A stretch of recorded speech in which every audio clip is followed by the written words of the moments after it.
to the Gregarious Mammal Podcast.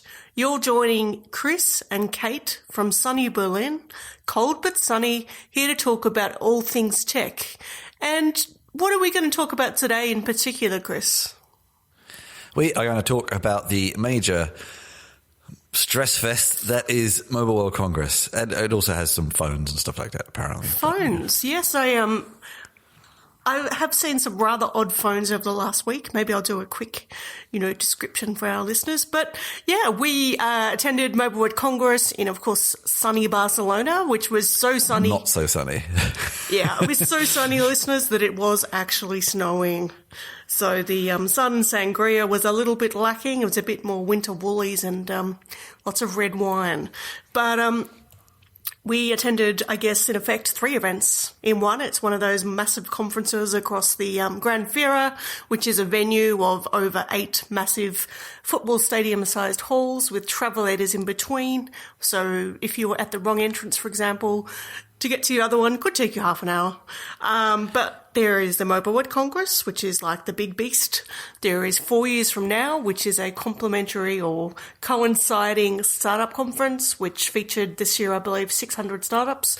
And there was also the day before in sunny Barcelona, when we did get a little bit of sun, the Showstoppers, which is an event for media and podcasters and bloggers like ourselves to go and meet some of the startups that will be attending. Numerous other side events, really. I mean, there's lots of little side events. And I think it's about 100,000 people plus. Yeah, about 150. I think I personally walked about 25 kilometres in 3 days.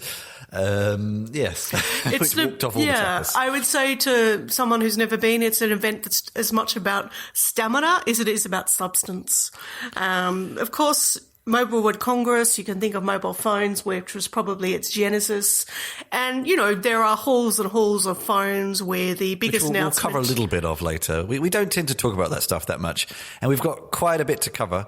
So maybe we should press on with our kind of overarching topics. We're not going to talk too much about consumer stuff and phones. No, maybe a little bit at the end. My phone comment was quite simply that you have many phones, and often the biggest announcement is they've changed the colour of the phone. I actually do have some to add, but I'm going to do that in my Weird and Wonderful section later. No problem. Let's kick off with the first of our kind of major overarching topics on the more sort of technical side of things. And I guess the first one is a lot about the things. The Internet of Things, the Internet of all the things, the Internet of interconnected things. The Internet of everything. Yeah, I guess. I mean, I don't think the Internet of Things was new, not at all. No. That's pretty well established now, but it's more about how to connect and maintain and find and manage all these things, I guess. And we noticed a few trends around this, and we've got a couple of snippets of interviews we're going to intersect with some of this. So platforms for managing devices, platforms for provisioning devices, i.e. getting them onto a network as quickly and simply as possible, bearing in mind these are often these days put out to non-technical people. And then the intersection of networks, like there's a lot of devices on LTE and 4G, there's some devices on Wi-Fi, there's some devices on, was it LoRaWAN? I always forget how to say it. Kate. LPWAN or LoRaWAN? LoRaWAN. And no one can agree on what the best standard is, so instead you have companies that help the standards communicate with each other. Oh boy. Yeah. So it sounds like they haven't always learnt from the interoperability and platform fighting problems of Internet of Things in the first place. Exactly. So we're going to jump in with a couple of interviews here. Firstly, I think we'll go somewhat chronologically. The first was from a company we spoke to at the Showstoppers on Sunday night, a smaller company called Edgewater, who have something they've called Wi-Fi 3, which I couldn't really quite get out of them what that meant exactly. But and they're trying to solve the problem of dropout of networks. They're focusing on Wi-Fi right now, but with the intention of the kind of edge-to-edges of networks and other network protocols in the future. I mean, they're a small company, so we'll see if they realize that. Any thoughts, or should we just jump straight into the interview? I think we can jump through on this one. What is Wi-Fi 3? What world do you come from? Let me ask you this. We actually mostly write for tech people, so we could go into some details. I'm mostly IoT, and Chris is like dev stuff, right? Yeah. Okay. So I've never heard of Wi-Fi 3, so... Me neither. So we've built our own chipset and silicon from the ground up. Okay. Wow. And we've got 24 patents layered around our technology, mostly focused on what's the biggest issue in Wi-Fi, interference mitigation. So you might not know that it's the biggest issue, but it actually is. So we wanted to solve Wi-Fi first. It's the most ubiquitous technology. So true. But with our OFDM patent base, we'll eventually look at the 5G opportunities as well. But today, let's just fix Wi-Fi first, and then we'll go from there. And where's your customer base? Is it US or Europe? So we are global. Yeah. Our primary focus is the US as well as Europe. That was Edgewater telling us about their Wi-Fi 3 standard. And then next, I spoke to a French company called Becom. Well, they're not really a company; they're more of a research sort of laboratory project, etc. They had a few things, but the thing that interested me was that, as we've already alluded to, there's a lot of these standards, and they're changing quite frequently. And yeah, well, I think in the theme of the old XKCD comic of we have 14 standards. You know what we need? Another one. I think this is very much the case in the IoT and small device sensor space. And this, in theory, means that every time something changes, you need a new device. Everything's sort of hard-coded onto chips in the device. And Becom had invented quite a small prototype device that they showed me that actually was like software coded. So it was a sort of a small...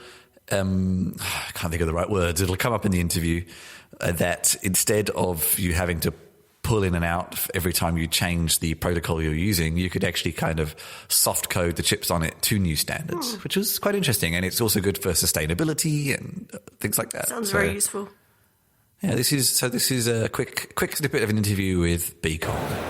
When you look into those kind of gateways, so that's LoRa gateway, commercial LoRa gateway. It's based on a chip that is made by Semtech, so that pretty much hardware implemented. So when you want to make this technology evolve, you need to basically take your gateway and change the chip inside, because it's hard-coded, basically, especially on the physical layer. So what we've done, we've developed this small module, which is actually, you've got the schematics over there.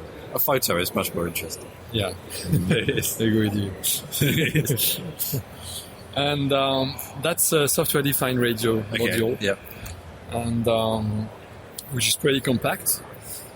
There's a hardware part which is in charge of filtering all the input signals, cleaning basically the signal, and that feeds an advanced receiver that runs in the cloud, and the cloud here is that computer. It is the cloud, right? A small board, small cloud. And actually what we're saying is this is reconfigurable. So if we want to upgrade the hardware part, it's possible because it's made of, there's an FPGA inside. Okay. And if you need to change the waveforms, the demodulation process, whatsoever, you can change the software inside the cloud. So that's flexible and that's evolutive. And that was Becom telling us about standards and the ways of making it more sustainable through their device. And then finally, in this little segment of interviews around the kind of competing network standards and how they can work with each other and et cetera, we have a snippet of an interview with Greenwave, a Danish company, although you'll also hear an American gentleman in this interview. And they've been going for a little while. They showed me some quite interesting demos, actually. They also showed me this quite cool little mobile home security device. I've seen them before, but these sorts of things you could take with you and put like in an Airbnb or a hotel room and detect people moving around that aren't supposed to be there and things like that. But it's not fixed. It was quite cool. That's kind of more the consumer device. And here we were talking to them again. I guess another sort of sub-trend of this competing network standards is that the telcos can't keep up. They have such a kind of large network they need to maintain that as people jump backwards and forwards between these protocols, they can't really keep up with everything. So a lot of these third-party companies sort of help them with that. And in some respects, I spent a lot of my time thinking, what do the telcos actually do?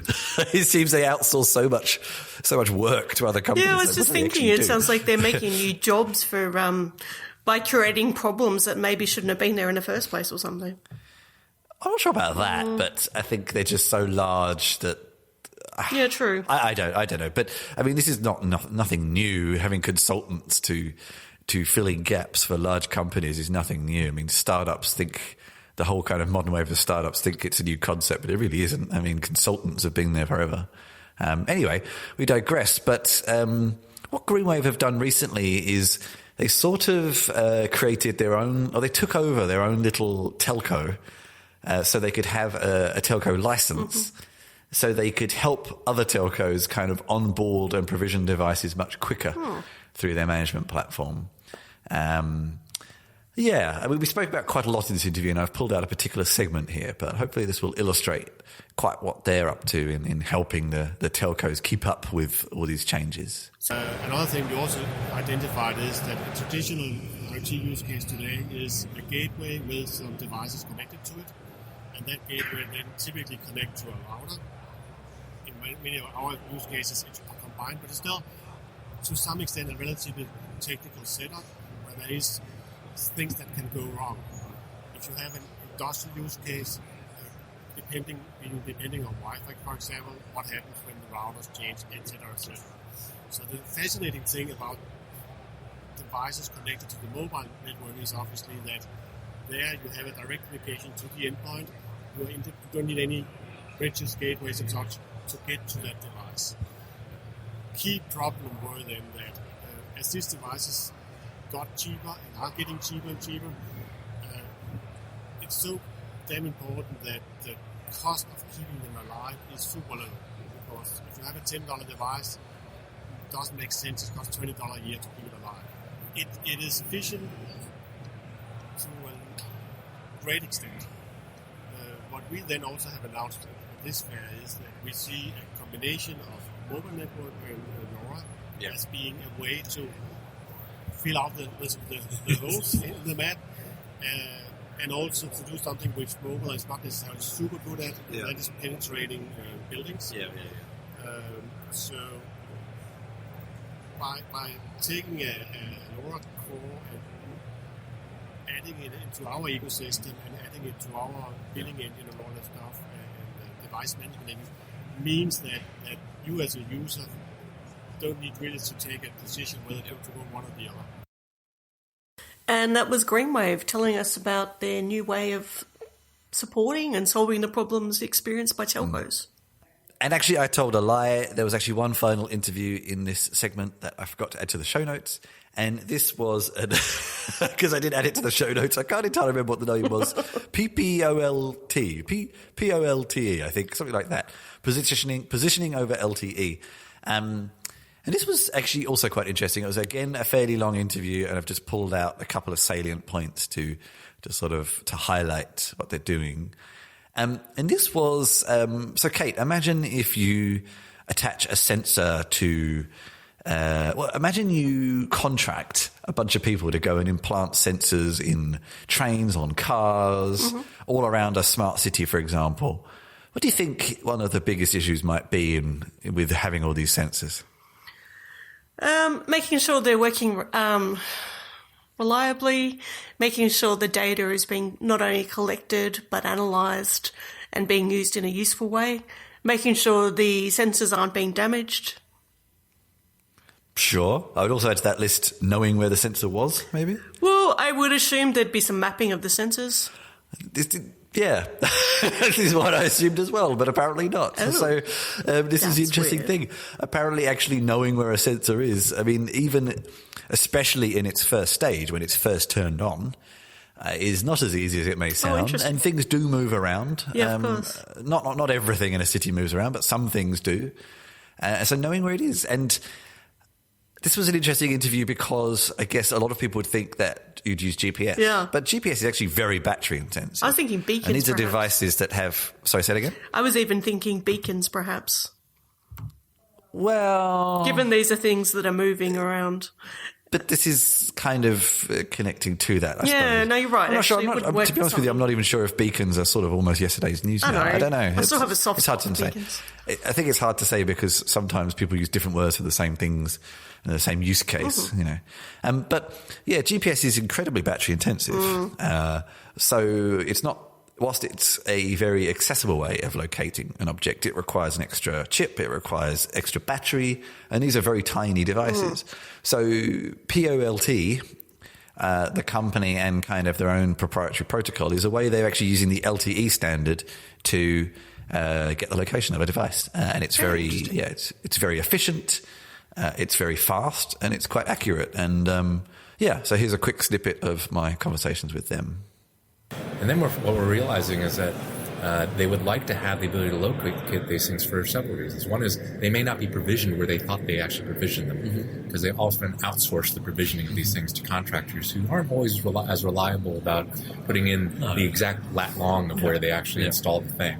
So being able to have the ability to locate that thing over the same medium that they're communicating over, which would be LTE, is really powerful because you don't have to put a GPS in it. You may not have Wi-Fi available in a smart cities use case. So having that backup capability of geolocating that thing, even just once, is very powerful because our technology doesn't require you to add anything to that device because we're already using the existing LTE signals that are already being used for communicating with that device in the first place. Okay. And I mean, why not use GPS? Is it battery? Yeah, so GPS requires another radio, right? So if you've already made the decision to put LTE in a device because you want to communicate, you can't communicate via GPS, right? These IoT devices in particular are running on 2 AA batteries that have to last for years. If that, you put a GPS on there, it's going to last for days immediately because our technology allows you to have nearly up to 25 times less power than GPS. It doesn't take up another radio, so it's cheaper. There's no additional hardware, and it's smaller because you don't need to have the room for the antenna. Okay, so there we had Chris at Mobile World Congress this year in Barcelona talking about PPOLT, and now Chris, you had some commentary and an interview regarding developers. Do you want to maybe walk us through that? Not quite developers, Cate, but actually how feeding a little bit into what we just discussed in that things are constantly changing and shifting, and having tightly coupled systems when things are constantly changing and shifting it slows you down. And in the developer world, this has sort of largely been solved over the past few years with things like microservices, REST APIs, containers, the ability to swap components of an application in and out and onboard them and scale them very quickly. And this has been a trend in software for the past few years. What I found quite interesting at Mobile World Congress was actually quite a few companies, especially in the field that we're talking about, these kind of suppliers to telcos and things, doing the same thing. And quite a few companies used the same terms. I heard from some of these companies, containers, Docker, APIs, microservices. And I found that quite interesting that a year or so ago I didn't hear this. So a lot of these network companies and providers of those services are using the same practices, which isn't really surprising, but it was more that they mentioned them so much. And these were not always tech people. They were business people mentioning them and understanding not only why they're useful, but what they are. So I found that quite interesting. And also bringing everyone, sort of using the concept of cross-functional teams and things that are often used in tech companies, like not just having engineers over here and designers over here, but keeping the teams representatives of these sorts of groups in each team so they can all address the problems together and in a more agile way, things like that. It was quite interesting to hear those terms mentioned. And I had it in a few interviews, but I'm going to mostly pull out a reasonably long segment here from an interview with Italtel, where as part of some other discussion, we also talk about this. And then the other important point is that once you introduce innovation like automation, you need to do this with steps in terms of it's quite difficult that an IT manager wants day one to have full automation in its network. So our approach with NetWrapper was at the beginning to put together information from the network and from the service, in this case collaboration services. The second steps were to manage by the same tool, but with the semi-automatic approach, to manage both the network behavior and the UC call control behavior. The third point is to introduce automation with sort of human interaction, so acting as sort of bot that I'm able to interact with the system. So I leverage on automation, but in a controlled way. I'm telling to the system what you have to do in an easy way, but controlled. The last step is the intent-based networking. So in this case, full automation. So networking that provides me information about from assurance tools, providing me information, network as a sensor, and then applying policies on both network and application. Full developed with microservice logic, so that we can extend the integration with not only with the collaboration application and so on, but also with other kind of applications. We already addressed the use case in this part, also with the industry. But the idea is to have basically leverage on SDN controller, leverage on assurance tool that I have in the network as a sensor, integrate the application system, call control, or IoT platform, other kind of system, putting together the information, and having a sort of policy engine that is able to decide what we have to do depending on the information that I gather from the network. How can you create those policies? Is it a very programmatic way of creating the policies, or a sort of visual drag and drop? So it's a sort of template. For example, for the dynamic additional control, I can have a template to set just, the bandwidth limit, and saying that if I have this situation, then we have to apply that policy. That could be a specific template related to the specific use case. But the other point, it could be also to give a tool to a customer to select the variables, basically to adapt and defining the threshold to apply policies depending on his specific needs, his specific use case. On this. If you think we have the first experience on communication collaboration, you see, but the other experience that we are doing is for the industry. And we have the same trouble because if we need to talk to the OT manager, not the IT. But this is something that is changing because we need to position the use case useful for the plant manager, but they need also to understand the networking and other stuff. So it's some more critical, but it's something that is needed in this moment because the technology is not just for the ICT manager. The other point is also from our system engineer point of view, we are trying to change their mind. So we don't have to work on CLI now, but we need to work on REST API. So also the way to interact with the object is changing. Okay, so that was Chris talking to a Telltale at Mobile World Congress. And now we're just going to go through some of the random bits and pieces of Mobile World Congress and its associated events. It would be fair to say that the buzzword of the whole event was 5G. I wrote a little article about 5G for D-Zone in case you're wondering what the heck is 5G, and I really don't know what you're talking about, Cate. Just to get you started. And surprisingly, I thought there'd be a lot of blockchain, but I think I heard it maybe once or twice in the whole conference. There was a few, and when you did see blockchain, it was very out of place. Yeah, it felt a bit more like an add-on so that they could do an ICO or something, which was a little odd. But plenty of AI, of course. But the winner of the whole thing was, of course, the 5G. And the weird and wonderful of services being structured around that. But one thing I really like to do as someone who's interested in wearables and, that kind of space is see companies as they evolve. And one company I was pleased to catch up with was Waverly Labs. Waverly Labs have basically created a wearable in-ear product that can also be, I guess, a handheld product called Pilot, and it's a translator, so it uses AI, of course, to translate languages. So the idea being that you can literally go from in a conversational setting, maybe a business meeting or something like that. I could be talking in Spanish. You could be talking in I don't know, what's a language, Chris? Throw me a language, Dutch, Flemish. Why not? And it would translate back in your ear. A bit like, you would imagine when you see people at the UN with those headphones, but a bit faster with higher accuracy. And the reason I think I was interested to talk to Waverley was that they were probably the first people in the space to do this, and they've been able to get better at it, but also roll it out to different languages. And I think it's interesting to see them kind of going from strength to strength at a time when we know that Google, particularly, post takeover of DeepMind, have really gone heavy on the Google Translate and those kind of areas. Microsoft's involved. All the big players have recognised that there's so many use cases when we look into voice activation and language. So I will be actually doing rolling out a longer interview with Waverley so that we can go over it a bit more on a later episode. But it was just one I wanted to mention.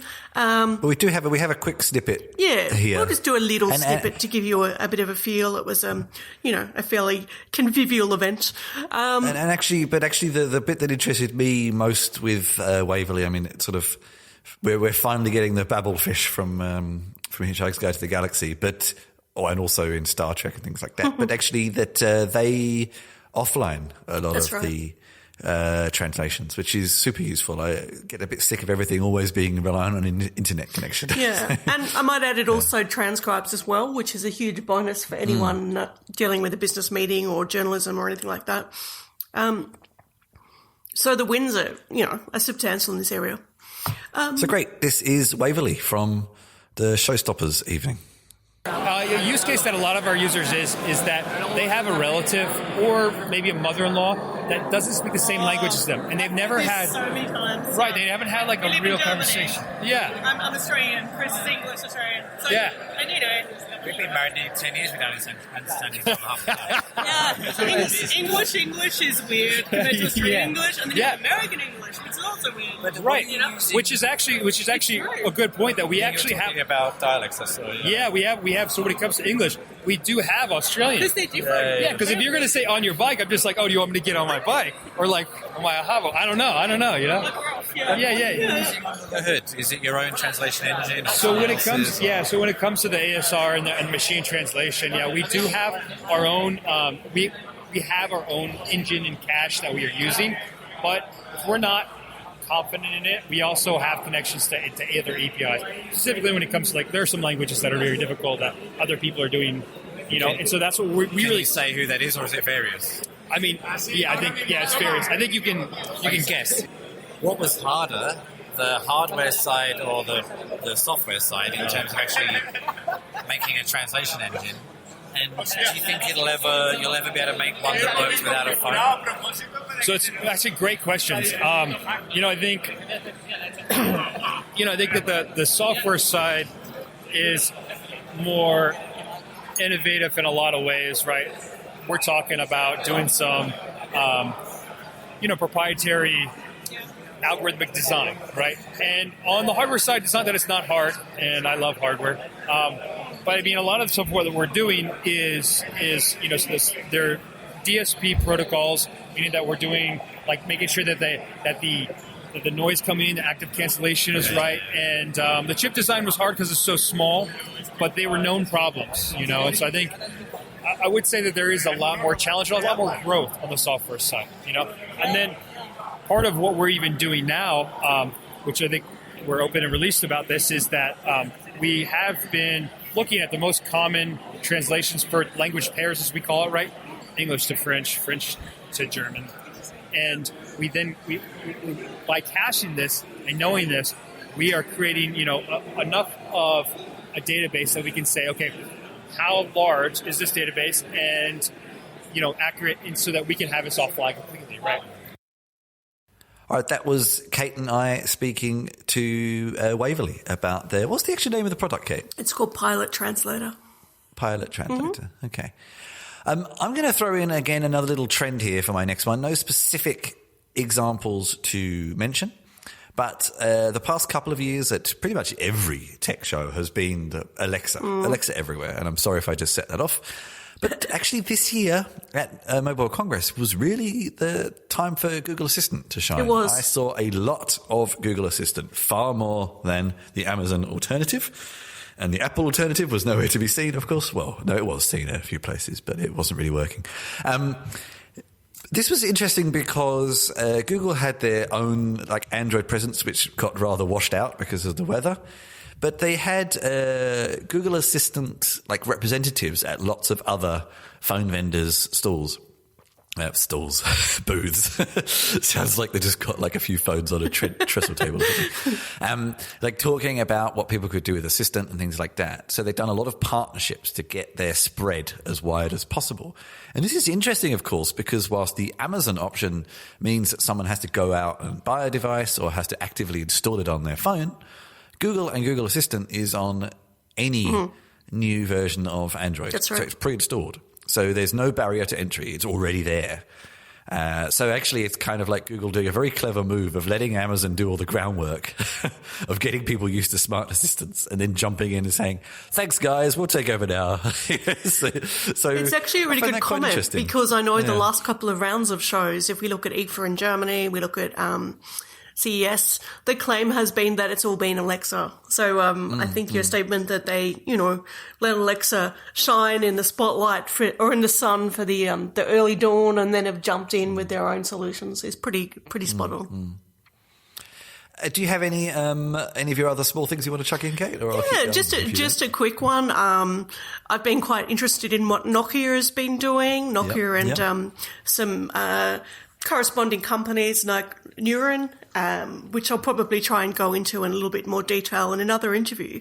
But basically, there was a really nice section at the conference looking at humanitarian innovation showcase, where they looked at how tech was doing good, and I like this kind of stuff because I find it interesting. And this was looking particularly at how you could set up mobile networks after there'd been a disaster. Particularly examples like hurricanes or fires or, where you literally didn't have networks. And the means was I was shown by Nokia some little boxes, that would be able to use around a fairly small range to provide a network. And with that, they also had some corresponding technology with drones, for mapping and for, doing some of those safety checks. But the whole thing was a really nice little package and, it was something that I just kind of saw on the fly, but I'd really like to dig into a bit more. So I'll be digging into an interview about that at a later date. They actually, I wanted to call out the Nokia booth generally. Yeah, they had a really nice booth, and it was large. It was. They had a much larger booth than they've had in the past. Yeah, definitely. It was. Yeah, and also bringing it back to the kind of the inane, they had new phones announced, and they were very popular. They were very nice. They were very affordable. Basically, Nokia has never really gone away in the infrastructure side, but they seem much more confident in pushing themselves out there. Yeah, actually. I think you're right. I found quite interesting. And actually, just as a little kind of segue from Nokia, I want to very quickly mention Sailfish OS from Yola. I didn't really go and talk to them because I didn't really have anything to talk to them about this time. I've spoken to them before, but I did come across an article a couple of days afterwards on Engadget about Sailfish and just how they just refuse to give up. They've sort of had so many problems of getting their hardware and operating system out, so many adversities, and yet they keep going. They keep just about keeping their head above water. They always have a reasonable presence at Mobile Congress. They always keep announcing things. They have just enough users to keep going. And I just find their whole kind of story just quite compelling. Like, they just refuse to give up. It's a little engine that could, huh? Yeah, pretty much. Which I quite like. I don't know. And this is the thing you get about these big events as well. There is the large chunks of halls that are dedicated to regions or geographies where, people in, like, you might come from a obscure part of China, for example, and may only spend the conference in that little part of the hall talking to people that you would imagine you could see at home, but maybe not. It is really ecosystems within ecosystems. It's if you do get a chance to go along to the conference, it is, as we said, it is truly massive. It's impressive in size, but there is kind of like a niche for everybody depending what you're into. You'll find it there, and it's a lot of fun. Do you have any other ones you want to add, Kate? 'Cause I've got two more small ones. They're my main ones for the moment. Okay. The others I'm going to quickly chuck in. This I heard about on an Android podcast a couple of weeks ago, but I saw one in the flesh, as it were, in quote marks. The ZTE, sorry, not the ZTE, the ZTE Axon. This is a strange concept. This was a double-screened phone. They had a lot of people on the booth trying to explain the valid use cases for it that no one seemed to really understand, because it really didn't make a lot of sense. And it was also very large. When it was folded, it reminded me of phones from the 90s because it was so large. The screen actually, it's weird because from an engineering perspective it makes sense, but from a user perspective, everyone wanted to fold the screens into each other like a book, also to protect the screens. But of course, both screens folded out, which means you have like a much bigger surface for scratching as well. Oh no! And it was very heavy. I don't know. It was fascinating, and this is the wonderful thing about the Android world is that people just try these crazy ideas, and they don't always work, but it keeps pushing things forward. Was it a prototype or was it a commercial? No. It's definitely available. It's for sale. That's really strange. But it's super weird. Okay. I couldn't really fathom what anyone's going to use for it. But fair play. It's an odd idea. And it's a little bit different to CES in that respect, because I think CES is a lot more kind of just for the show objects. They definitely have a lot of prototypes and things like that. But this wasn't a prototype. And the other one that's new, this was from LG. Okay. And I'm going to include a video in the show notes because you have to kind of really see this to appreciate this. This is something they call AI Cam. I'm not sure what devices it's on. And it's not necessarily a new idea. I mean, AI recognition of images is popping up in all sorts of things. But it's usually post-processing, and this was doing it live, which is quite fascinating. So they had this like weird mock-up kind of downtown area with animals, buildings, food, all sorts of things, and you would just like move the camera around. And I'm just going to quickly you'll have to look at the video to see how this works. But it was quite fascinating that as you move the camera closer, what it thinks something is changes. So in the video, you'll see the first frame. I'm filming me filming. You'll see a plate of donuts. And there's a couple of you'll see its guesses are a bit all over the place. Like I can see it says ham for the pink donut, which is far enough away. But then there's also a bit of text. The text sort of floats on the screen above the pictures. It says party, it's food at a party. And then as you move in, or as you spend longer time, it starts to get better. So now it's starting to say sweet food, ready to eat. And then as you move in, it says close up, but you also start seeing sugar, ready to eat. I don't think at any point it actually says donut, but anyway, it's kind of interesting. And then I move up the camera to some buildings, and you see there's all sorts of different sized buildings, and they're not real buildings, of course, but you see building extension, building architecture, aluminium flower. I don't quite get that one. Infinity pool. I don't quite get those ones. Building document. I think it's because of the white base. Then I move the camera over to a sort of fake advert. Now, here is an example of AI getting something very wrong that we see quite a lot. It's a woman of a certain ethnicity with very frizzy hair. Uh-oh. And it's identifying her as a tree. Ooh. Anyway, but it's not. I mean, it's a picture of a picture in this case. Yeah. But then it starts to get more accurate and says hair, one person. So it gets there eventually. It still hasn't recognized it as an ad, which is interesting. And then I actually took the video off. Oh, they've got a fake Eiffel Tower, which it first thinks is a beer for some strange reason. Fashionable Christmas tree. Then it gets to international landmark. So it learns over time, which is quite interesting. That's very cool. And then finally, I kind of took it off of their setup onto real people and moved it over to the crowd also looking at it. And it recognizes faces immediately. It's very good at faces, actually. It recognizes the faces immediately. It's quite fascinating. I mean, again, I don't really have a use case for this, but it was quite cool to see the kind of processing happening live. And, you know, AI systems don't always get it right immediately. They kind of give you a confidence, and it's up to you to take that confidence confidently or not. But yeah, it was quite interesting. I recommend you have a look at the video to see how that works. But yeah, I mean, that was Mobile World Congress. I mean, we did hours of interviews, which we've just tried to cut down into a few bits, and hopefully we picked the right highlights. What are your sort of overall thoughts, Cate? You know, it's one of those events that you really have to kind of pace yourself and choose what you want. You can either go two ways. You know, you can kind of go for the big players, you know, the Huawei's and the Sony's and all those kind of companies, and get dazzled by the, you know, the colours and the bright lights and the music and all that stuff. Or you can, you know, go to the side events and check out the startups, which I always enjoy doing. Or conversely, you can check out kind of the mid players, the telcos and the IoT platforms and that kind of space. Or you can go random, go rogue and just kind of dig your way in and start somewhere and just see what happens, whether it's walking around at happy hour and seeing what people are doing, or it's, you know, just starting in one hall and going from one end to the next. Yeah, I mean, I think I always have a different plan every year. I think my plan this year was didn't entirely make sense. I wouldn't say mine did. So I've ended up with a somewhat random collection of interviews and things.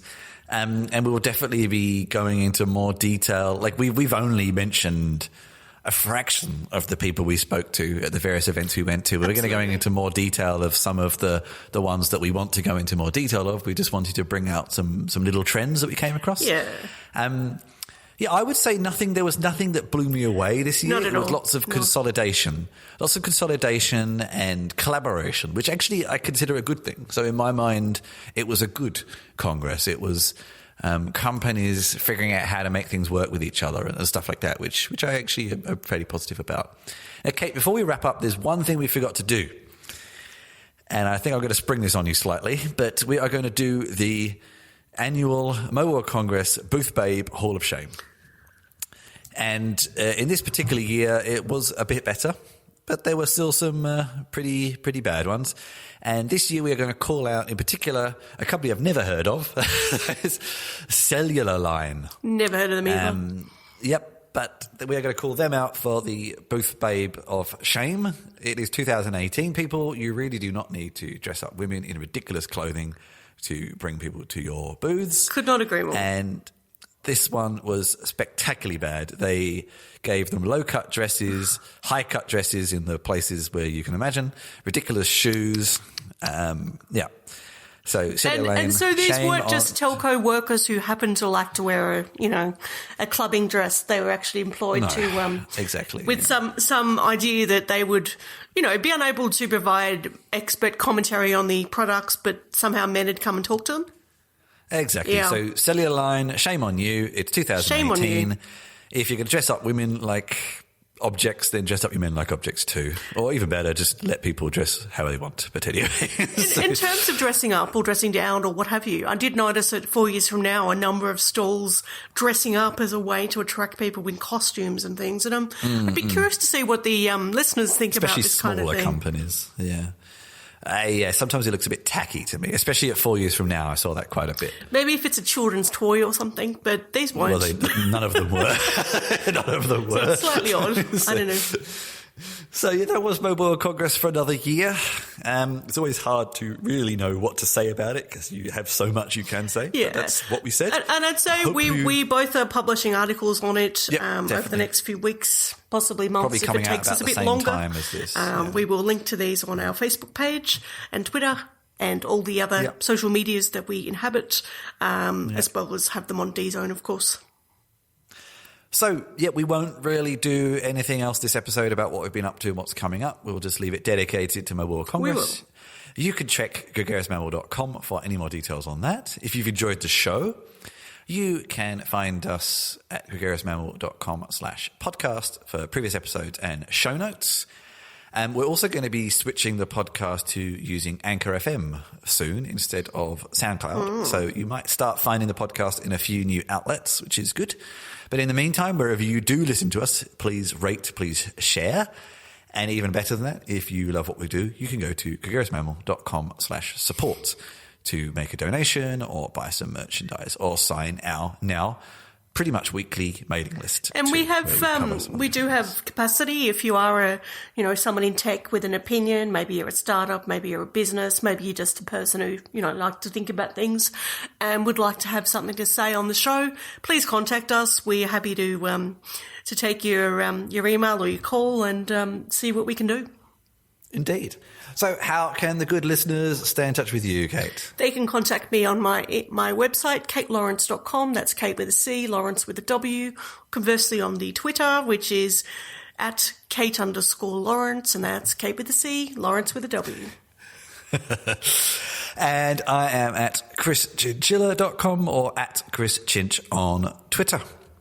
So, I'm not 100% sure what's lined up next in the interviews. We've still got a few we're getting through the pipe from the past few months. So, not 100% sure what's going to be next, but I'm sure it will be fascinating, won't it, Cate? It's always fascinating with gregarious mammal. We always come across the weird and the wonderful.